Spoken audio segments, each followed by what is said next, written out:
ಮಾನವ ವರ್ಸಸ್ ವನ್ಯಜೀವಿ ಸಂಘರ್ಷ ಅನ್ನೋದನ್ನ ಕೇಳಿದ್ದು. ಈಗ ಅರಣ್ಯಾಧಿಕಾರಿಗಳು ವರ್ಸಸ್ ಮಾನವ ಅನ್ನೋ ತರ ಆಗಿದೆ. ಈಗ ಅಂದ್ರೆ ಹನೂರು ಪ್ರಕರಣ ಏನ್ ನಡೀತಲ್ಲ, ಅದು ನಡೆದ ನಂತರ ಅದರಿಂದ ಆಗ್ತಿರ್ತಕ್ಕಂಥ ಪರಿಣಾಮಗಳು ದಿನದಿಂದ ದಿನಕ್ಕೆ ಒಂದೊಂದಾಗಿ ಬೆಳಕಿಗೆ ಬರ್ತಾ ಇದೆ.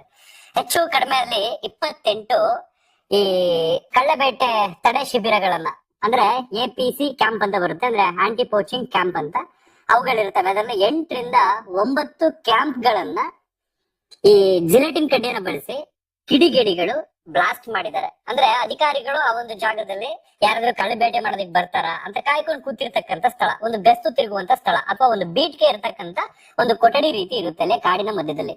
ಆ ಜಾಗದಲ್ಲಿ ಇರ್ತಕ್ಕಂಥ ಆ ಶಿಬಿರಗಳನ್ನ ಜಿಲೆಟಿನ್ ಕಡ್ಡಿ ಬಳಸಿ ಬ್ಲಾಸ್ಟ್ ಮಾಡಿದ್ದಾರೆ ಅಂತಂದ್ರೆ ಇವ್ರಿಗೆ ಆ ಜಿಲೆಟಿನ್ ಕಡ್ಡಿ ಹೆಂಗ್ ಸಿಕ್ತು, ಅದ್ ಯಾರು ಸಪ್ಲೈ ಮಾಡ್ತಿದ್ದಾರೆ, ಸೊ ಎಲ್ಲವೂ ಕೂಡ ನೀಟಾಗಿ ತನಿಖೆ ಆಗಬೇಕು. ಸೊ ಅದಲ್ಲದೆ ಇವತ್ತು ನಡೆದಿರ್ತಕ್ಕಂಥ ಇನ್ಸಿಡೆಂಟ್ ನಿಜಕ್ಕೂ ಕೂಡ ತುಂಬಾ ಬೇಸರವನ್ನು ತರಿಸ್ತಾ ಇದೆ. ಆಲ್ರೆಡಿ ತಮ್ಮನೇಲಿ ಗಮನಿಸಿರ್ತೀರಿ ನೀವು. ಅದ್ರ ಬಗ್ಗೆ ಹೆಚ್ಚಿನ ಮಾಹಿತಿಯನ್ನ ಒಂದು ವಿಡಿಯೋದಲ್ಲಿ ಗಮನಿಸೋಣ. ಯಾರಾದ್ರೂ ಹೊಸಬ್ರು ನಮ್ಮ ಚಾನಲ್ಗೆ ಮೊದಲ ಬಾರಿಗೆ ಭೇಟಿ ಕೊಟ್ಟು ಈ ಒಂದು ವಿಡಿಯೋವನ್ನು ನೋಡೋದಕ್ಕೆ ಬಂದಿದ್ರೆ ಸಬ್ಸ್ಕ್ರೈಬ್ ಮಾಡ್ಕೊಳ್ಳಿ, ಪಕ್ಕದಲ್ಲಿ ಇರ್ತಕ್ಕಂಥ ಬೆಲ್ ಐಕಾನ್ ಅನ್ನ ಕ್ಲಿಕ್ ಮಾಡಿ. ಹನೂರು ಎನ್ಕೌಂಟರ್ ಪ್ರಕರಣ ಬಹುತೇಕ ಜನರಿಗೆ ಆಲ್ರೆಡಿ ಗೊತ್ತಿದೆ ಅಂತ ಅನ್ಕೊಳ್ತೀನಿ. ಸ್ವಾತಂತ್ರ್ಯ ದಿನದ ಸಂಭ್ರಮದಲ್ಲಿ ದೇಶ ಇತ್ತು, ಆದ್ರೆ ಅವತ್ತು ಬೆಳಗ್ಗಿನ ಜಾವ ನಡೆಯಬಾರದಂತ ದುರಂತ ಘಟನೆ ನಡೆದು ಹೋಯಿತು.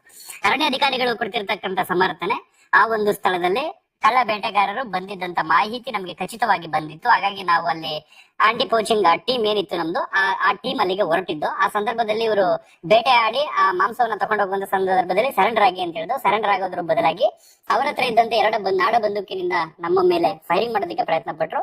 ಆತ್ಮರಕ್ಷಣೆಯ ದೃಷ್ಟಿಯಿಂದ ನಾವು ಈ ಕಡೆಯಿಂದ ಫೈರಿಂಗ್ ಮಾಡ್ಬೇಕಾಯ್ತು. ಸೊ ಅವರು ಬಂಡೆ ಕಲ್ಲುಗಳ ಮಧ್ಯದಲ್ಲಿ ಹಾಗೆ ಕಾಡು ಮರಗಳ ಮಧ್ಯದಲ್ಲಿ ಔತ್ಕೊಂಡಿದ್ರಿಂದ ನಾವು ಮಂಡಿ ಕೆಳಗಡೆನೆ ಹೊಡೆದಿದ್ದೀವಿ ಅನ್ನೋದು ಗೊತ್ತಾಗಲಿಲ್ಲ ನಮಗೂ ಕೂಡ. ಸೊ ಈ ಕಡೆಯಿಂದನೂ ಫೈರಿಂಗ್ ಆಯ್ತು, ಆ ಕಡೆಯಿಂದನೂ ಫೈರಿಂಗ್ ಆಯ್ತು. ನಮ್ಮ ಫೈರಿಂಗ್ ಅವರಿಗೆ ನೇರವಾಗಿ ಹೋಗಿ ಒಬ್ಬರಿಗೆ ಎದೆಗೆ, ಒಬ್ಬರಿಗೆ ಕುತ್ತಿಗೆ ಭಾಗಕ್ಕೆ, ಇನ್ನೊಬ್ಬಂಗೆ ನೆಲಗೆ ಹೊಡೆದು 3 ಜನ ಪ್ರಾಣ ಬಿಡ್ತಾರೆ. ಅದರಲ್ಲಿ ಓರ್ವ ತಪ್ಪಿಸ್ಕೊಂಡು ಓಡೋಗಿರ್ತಾನೆ, ಮಹಿಮಾ ದಾಸ್ ಅನ್ನುವಂತ ಇನ್ನೊಬ್ಬ ವ್ಯಕ್ತಿ. ಸೊ 3 ಅಂತ್ಯ ಸಂಸ್ಕಾರ ಕೂಡ ಮುಗೀತು. ಈ ಇನ್ಸಿಡೆಂಟ್ 15ನೇ ತಾರೀಕು ಬೆಳಗಿನ ಜಾವ ನಡೀತು. ಅದ್ರ ಮಾರನೇ ಬೆಳಗ್ಗೆ 16ನೇ ತಾರೀಕು ಒಂದಷ್ಟು ಜನ ಇಲ್ಲಿ ಹನೂರು ಸರ್ಕಲ್ ನಲ್ಲಿ, ಈ ಕಡೆ ಮೈಸೂರು KR ಆಸ್ಪತ್ರೆಯಲ್ಲಿ ಪ್ರೊಟೆಸ್ಟ್ ಮಾಡ್ತಾ ಇರ್ತಾರೆ, ಪ್ರತಿಭಟನೆ ಮಾಡ್ತಾ ಇರ್ತಾರೆ. ಮರಣೋತ್ತರ ಪರೀಕ್ಷೆ ಮಾಡೋದಕ್ಕೆ ನಾವು ಬಾಡಿಗಳನ್ನ ಕೊಡೋದಿಲ್ಲ, ನಮ್ಗೆ ನ್ಯಾಯ ಸಿಗೋ ತನಕ ಅರಣ್ಯಾಧಿಕಾರಿಗಳು ಬರ್ಬೇಕು, ಮಿನಿಸ್ಟರ್ ಬರ್ಬೇಕು, ಅವ್ರು ಬರ್ಬೇಕು, ಇವ್ರು ಬರ್ಬೇಕು ಅಂತ ಪಟ್ಟು ಹಿಡ್ಕೊಂಡು ಕೂತಿರ್ತಾರೆ.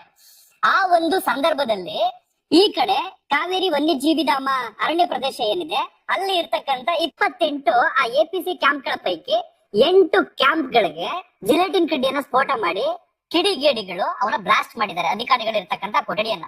ನೆನ್ನೆ ರಾತ್ರಿ ಕೂಡ ಒಟ್ಟು 9 APC ಕ್ಯಾಂಪ್ ಗಳನ್ನ, ಕಳ್ಳಬೇಟೆ ತಡೆ ಶಿಬಿರ ಏನಿದೆ ಅವುಗಳನ್ನ ಬ್ಲಾಸ್ಟ್ ಮಾಡಿದ್ದಾರೆ. ಸೊ ಆ ಕಡೆ ಪ್ರೊಟೆಸ್ಟ್, ಈ ಕಡೆ ನಡೆದಿರ್ತಕ್ಕಂಥ ಇನ್ಸಿಡೆಂಟ್. ಬಟ್ ಇದು ತಡವಾಗಿ ಬೆಳಕಿಗೆ ಯಾಕೆ ಬರ್ತೈತೆ? ಹಾಗಾದ್ರೆ ಅಧಿಕಾರಿಗಳು ಡಿಲೇ ಮಾಡಿದ್ರೆ ಇದನ್ನ ಸಮಾಜದ ಮುಂದೆ ತಂದಿಡೋದಕ್ಕೆ ಅಂತಲೂ ಕೂಡ ಈಗ ಪ್ರಶ್ನೆ ಉಳ್ಕೊಳ್ತೈತೆ. ಬಹುಶಃ ಇದರಿಂದ ಏನಾದ್ರು ಬೇರೆ ರೀತಿಯ ಪರಿಣಾಮ ಆಗುತ್ತೆ, ಉರಿಯೋ ಬೆಂಕಿ ತುಪ್ಪ ಸುರಿಬೇಕು ಅನ್ನೋ ಕಾರಣಕ್ಕೆ ಏನಾದ್ರೂ ವೆಯ್ಟ್ ಮಾಡಿದ್ರ, ಈಗ ಒಂದೊಂದಾಗಿ ರಿವೀಲ್ ಮಾಡ್ತಿದ್ದಾರ. ಸೊ ಎಲ್ಲವನ್ನು ಕೂಡ ನೀವು ಗಮನಿಸಬಹುದು, ಒಂದೊಂದಾಗಿ ರಿವೀಲ್ ಮಾಡ್ತಾ ಹೋಗ್ತೀನಿ ನಾನು. ಯಾವ ಕ್ಯಾಂಪ್ ನ ಯಾವ ಶಿಬಿರಕ್ಕೆ ಅವರು ಜಿಲೆಟಿನ್ ಕಡ್ಡಿಯನ್ನ ಸ್ಫೋಟ ಮಾಡಿ ಬ್ಲಾಸ್ಟ್ ಮಾಡಿದಾರೆ ಅನ್ನೋದನ್ನ ನೀವು ಗಮನಿಸಬಹುದು. ಕೊತ್ನೂರು ಸಾಕಿಯ ಮಿಂಚಿನಳ್ಳ APC ಕ್ಯಾಂಪ್ ಕೂಡ ಬ್ಲಾಸ್ಟ್ ಮಾಡಿದ್ದಾರೆ. ಹಾಗೇನೆ ಮತ್ತಿಪುರ APC ಕ್ಯಾಂಪ್, ಹಾಗೇನೆ ನಾಲಬೋಲಿ APC ಕ್ಯಾಂಪ್, ಹಾಗೇನೆ ಒಳ್ಳೆ ಮರದಟ್ಟಿ APC ಕ್ಯಾಂಪ್. ಸೊ ಹೆಚ್ಚು ಕಡಿಮೆ ನೀವು ಆ ಫೋಟೋಗಳನ್ನ ಗಮನಿಸ್ತಾ ಇರ್ಬೋದು ಒಂದೊಂದಾಗಿ. ಸೊ ಎಲ್ಲವನ್ನು ಕೂಡ ಬ್ಲಾಸ್ಟ್ ಮಾಡಿದ್ದಾರೆ. ಒಂದು ಫ್ಯಾನ್ ನೋಡ್ಬೇಕು ನೀವು, ಅದು ಯಾವ ರೀತಿ ಮುರಿದೋಗಿದೆ ಅಂತ. ಇನ್ನು ಬಿಲ್ಡಿಂಗ್, ಆ ಕಟ್ಟಡ ಏನಿದೆ ಅದು ಮಧ್ಯಭಾಗಕ್ಕೆ ಸೀಳ್ ಬಿಟ್ಟಂಗೆ ಸಾಧ್ಯವಾದಷ್ಟು ರೀತಿ ಎಷ್ಟು ಸ್ಫೋಟ ಮಾಡ್ಬೋದು, ಎಷ್ಟು ಹಾಳು ಮಾಡ್ಬೋದು ಅಷ್ಟು ಮಟ್ಟಿಗೆ ಹಾಳು ಮಾಡ್ಬಿಟ್ಟು ಅಲ್ಲಿಂದ ಎಸ್ಕೇಪ್ ಆಗಿ ಹೋಗಿದ್ದಾರೆ. ಸೊ ಅರಣ್ಯಾಧಿಕಾರಿಗಳಿಗೆ ಹಾಗೆ ನಮ್ಮ ಸರ್ಕಾರದ ಒಂದು ಮನವಿ, ಸೊ ಆ ಕಿಡಿಗೇಡಿಗಳು ಇದಕ್ಕೆ ಸಂಬಂಧಪಟ್ಟವರ, ಹೊರಗಿನವರ, ಒಳಗಿನವರ ಸಾಧ್ಯವಾದಷ್ಟು ಬೇಗ ಅವ್ರನ್ನ ಹೆಡೆಮುರಿ ಕಟ್ಟಬೇಕಾಗುತ್ತೆ. ಇಲ್ಲ ಅಂತಂದ್ರೆ ಹೋಗ್ತಾ ಅದರಿಂದ ಆಗುವಂತ ಪರಿಸ್ಥಿತಿ ಗಂಭೀರ ಆಗುತ್ತೆ. ಅದೇ ರೀತಿ ನಿನ್ನೆ ರಾತ್ರಿ ಆಗೈತೆ ಅನ್ನುವಂಥದ್ದು ಒಂದು ಮಾಹಿತಿ. ಅರಣ್ಯಕ್ಕೆ ಬೆಂಕಿ ಹಚ್ಚಿದ್ದಾರೆ ಕಿಡಿಗೇಡಿಗಳು ಅಂತ ನನಗನ್ನಿಸ್ತಾ ಇದೆ. ಇದು ಕೂಡ ಡಿಲೇ ಆಗಿ ಏನಾದ್ರೂ ಸಮಾಜದ ಮುಂದೆ ಬರ್ತಿದ್ಯಾ ಅಂತ. ಯಾಕಂದ್ರೆ ಇದರಿಂದ ಮತ್ತೆ ಗೊತ್ತಾದಷ್ಟು ಇನ್ನೊಂದಷ್ಟು ಜನ ಕಿಡಿಗೇಡಿಗಳು ಈ ದುಷ್ಕೃತ್ಯಕ್ಕೆ ಕೈ ಹಾಕಬಹುದು ಅನ್ನುವಂಥದ್ದನ್ನೆಲ್ಲ ಅರಿತುಕೊಂಡು ಅಧಿಕಾರಿಗಳೇನಾದ್ರು ಡಿಲೇ ಮಾಡ್ತಿದ್ದಾರೆ ಅಂತ ಕೂಡ ಅನ್ನಿಸ್ತಾ ಇದೆ. ಇದೆಲ್ಲವನ್ನು ಕೂಡ ಸಮಾಜಕ್ಕೆ ತಂದೊಡ್ಡುವಲ್ಲಿ. ಅದೇ ರೀತಿ 10 ಎಕರೆ, ಹೆಚ್ಚು ಕಡಿಮೆ 3 ರಿಂದ 4 ಹೆಕ್ಟೇರ್ ಅರಣ್ಯ ಪ್ರದೇಶಕ್ಕೆ ಕಿಡಿಗೇಡಿಗಳು ಬೆಂಕಿ ಹಚ್ಚಿದ್ದಾರೆ. ಅದೇನ್ ಬೀಡಿ ಸೇದ್ಬಿಟ್ಟು ಎಸದ್ರ, ಸಿಗರೇಟ್ ಸೇದ್ಬಿಟ್ಟು ಎಸದ್ರ, ಇಲ್ಲ ಬೇಕು ಅಂತಾನೆ ಹೋಗಿ ಕಾಡಿಗೆ ಬೆಂಕಿಯನ್ನ ಹಚ್ಚಿದ್ರ ಗೊತ್ತಾಗ್ತಿಲ್ಲ. 10 ಎಕರೆ ಅರಣ್ಯ ಧಗನೆ ಸ್ಫೋಟಿಸ್ಕೊಂಡು ಹತ್ಕೊಂಡು ಉರಿತಾ ಇದೆ.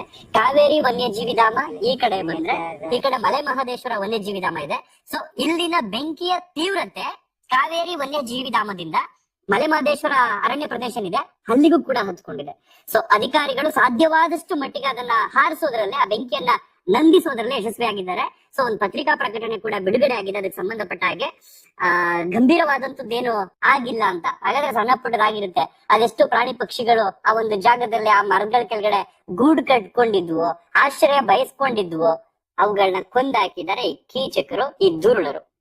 ಸೊ ಸರ್ಕಾರದವರು ಆದಷ್ಟು ಬೇಗ ಇದಕ್ಕೆ ಸಂಬಂಧಪಟ್ಟಂಗೆ ಎಡೆಮುರಿ ಕಟ್ಲೇಬೇಕು ಇವ್ರನ್ನ.